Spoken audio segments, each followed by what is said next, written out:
نوجوانوں سے گزارش، عوام اہل سنت سے گزارش کہ حضور کی ان سنتوں پر عمل کے لیے قدم آگے بڑھائیں اور شادیوں کو سستا کریں، اور جہیز کی اسلام میں کوئی شرعیت کا ثبوت نہیں ہے۔ کوئی بھی باپ یہ نہیں چاہتا کہ میں اپنی بیٹی کو خالی ہاتھ رخصت کروں۔ باپ اپنی مرضی سے جو چاہے دے، لیکن لڑکے والوں کو یہ حق نہیں ہے کہ زبردستی فرمائش کرے۔ صلوات علی النبی یا ایھا الذین آمنوا صلوا علیہ وسلموا تسلیما۔ اللهم صل على سيدنا وحبيبنا وشفيعنا وكريمنا ومولانا محمد وبارك وسلم۔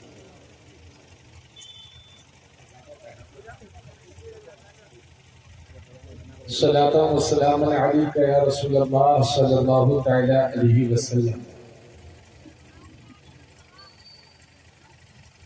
فاروق آباد شہر میں دینی قلعہ، تعلیمی نسواں کے لیے بہترین درسگاہ مدرسہ فیضان غوث الورا، اس کے زیر اہتمام آج کی یہ 5ویں عظیم الشان ایک روزہ کانفرنس جشن غوث اعظم، آپ تمامی حضرات کو بہت بہت مبارک۔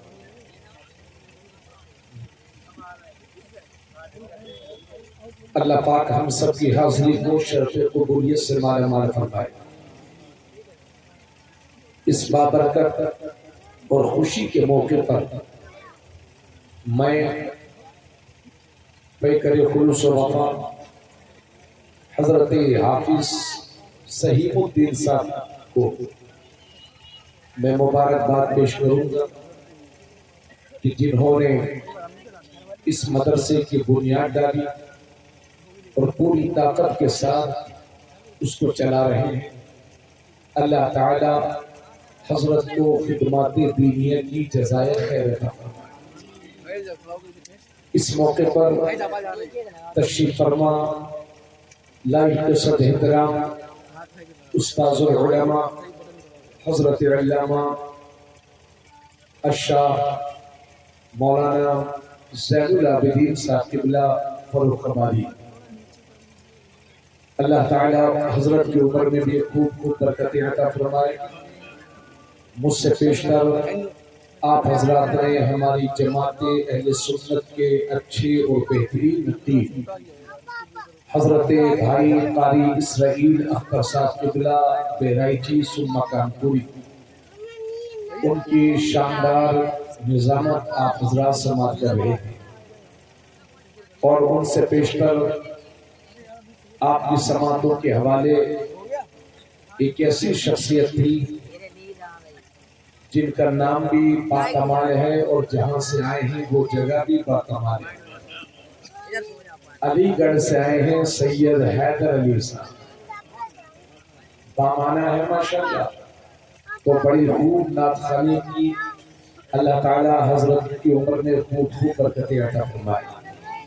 حضرت علامہ مولانا معید احمد صاحب قبلہ مصباحی وہ بھی تشریف رکھتے ہیں۔ تمام علماء، حفاظ اللہ، ذوی احترام حفاظ، عوام اہل سنت، آئیے سبھی حضرات مل کر کے بآواز بلند بارگاہ رسالت مآب صلی اللہ علیہ وسلم میں درود خوانی کر لیں، بارگاہ رسالت مآب میں درود شریف کا نذرانہ پیش کر لیں۔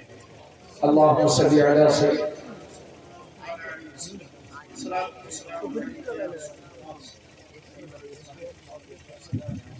علیکہ یا رسول اللہ صلی اللہ تعالی علیہ وسلم۔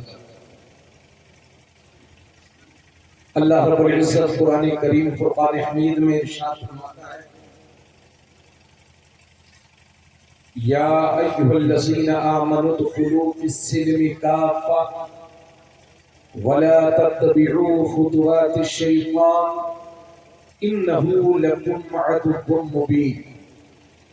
اللہ پاک ارشاد فرماتا ہے، اے ایمان والو، اے مسلمانوں، ادخلوا فی السلم کافۃ، اسلام میں پوری طرح سے داخل ہو جاؤ. نام کے مسلمان نہیں، حقیقی مسلمان بنو. وَلَا تَتَّبِعُوا خُطُوَاتِ الشَّيْطَانِ، اور شیطان کی پیروی نہ کرو، شیطان کے نقش قدم پر نہ چلو، شیطان کا کہا نہ مانو. إِنَّهُ لَكُمْ عَدُوٌّ مُّبِينٌ، کیونکہ شیطان تمہارا کھلا دشمن ہے، چاہے وہ چھوٹا شیطان ہو یا بڑا شیطان. اللہ فرماتا ہے یہ سارے شیاطین، یہ سب کے سب تمہارے دشمن ہیں. معزز سامعین، یہ علماء حفاظ پورا تشریف رکھتے ہیں، اس لیے بھائی ذرا توجہ فرمائیں گے. اللہ نے پہلے فرمایا یا ایھا الذین آمنوا، اور اس کے بعد فرمایا ادخلوا فی السلم کافہ، اسلام میں پوری طرح سے داخل ہو جاؤ. حالانکہ ایمان والا اس کو کہتے ہی ہیں کہ جس نے اللہ کی توحید کا اور حضور کی رسالت کا اقرار کیا ہو، گواہی دی ہو زبان سے بھی اور دل سے بھی، اسے مسلمان کہتے ہیں، مومن کہتے ہیں. جو دل سے بھی اللہ کی توحید کی گواہی دے، حضور کی رسالت کی گواہی دے اور زبان سے بھی اس کا اظہار کرے، اسے مومن کہتے ہیں، ایمان والا کہتے ہیں. تو جب ہم کلمہ پڑھ کے پہلے ہی سے مسلمان ہیں تو اللہ کا یہ فرمانا کہ پوری طرح سے اسلام میں داخل ہو جاؤ، اس پر توجہ چاہوں گا. حضرات، یہ میرے ہاتھ میں یہ انگوٹھی ہے، میں نے یہ انگوٹھی نکالی اور ایک گلاس میں داخل کر دی، لیکن یہ دخول اتنا آسان ہے، یہ انٹری اتنی ایزی ہے کہ میں جب چاہوں ہاتھ ڈالوں، انگوٹھی نکال کر کے باہر کر دوں. حالانکہ یہ انگوٹھی گلاس میں داخل ہوگی، لیکن آسانی کے ساتھ اس کو باہر نکالا جا سکتا ہے. آپ ایک گلاس میں پانی لے لیجئے اور اس پانی میں رنگ ملا دیجئے، کلر ملا دیجئے، پھر اس پانی سے اس رنگ کو جدا کرنے کی کوشش کریے تو واللہ ثم واللہ، نہ رنگ پانی سے جدا ہو نہ پانی رنگ سے جدا ہو. بس یہی میرا اللہ آپ سے چاہتا ہے کہ اے ایمان والو، اسلامی رنگ میں ایسے رنگ جاؤ کہ دنیا کی کوئی طاقت تم سے اسلامی رنگ نہ اتار سکے.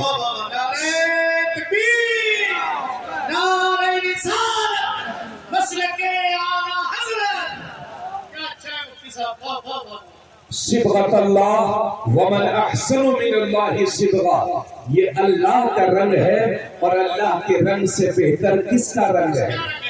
اللہ کے رنگ سے بس آپ لوگ شعر و شاعری سنتے ہو، چلیے کوئی بات نہیں، سنتے رہو. اللہ سلام. کہاں گئے ہمارے وارثی صاحب؟ وہ چلے گئے تھے، ہم کو کہہ دیجیے تشریف لے آئے. تو حضرات گرامی، یہ اللہ کا رنگ ہے اور اللہ کے رنگ سے بہتر کس کا رنگ ہے؟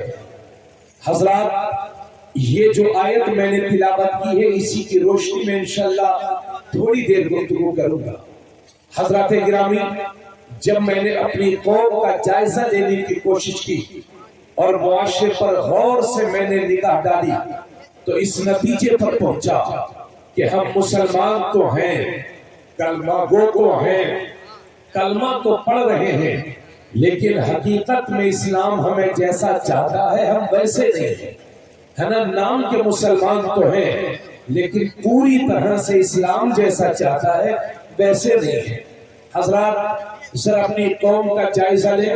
تلخ مزاجی کے لیے پیشی معذرت چاہوں گا، مگر 80% مسلم وہ ہیں جو صرف جمعے کی نماز پڑھتے ہیں، 5 وقت کی نماز سے ان کا کوئی لینا دینا نہیں ہے. ذرا توجہ کیجیے گا، اسی مجمع میں کتنے لوگ ایسے بیٹھے ہوں گے کہ جنہوں نے فجر کی نماز عید کے دن پڑھی ہوگی، اس کے بعد انہیں فجر کی نماز نصیب نہ ہو سکی. کتنے لوگ وہ ہیں کہ جنہوں نے ظہر کے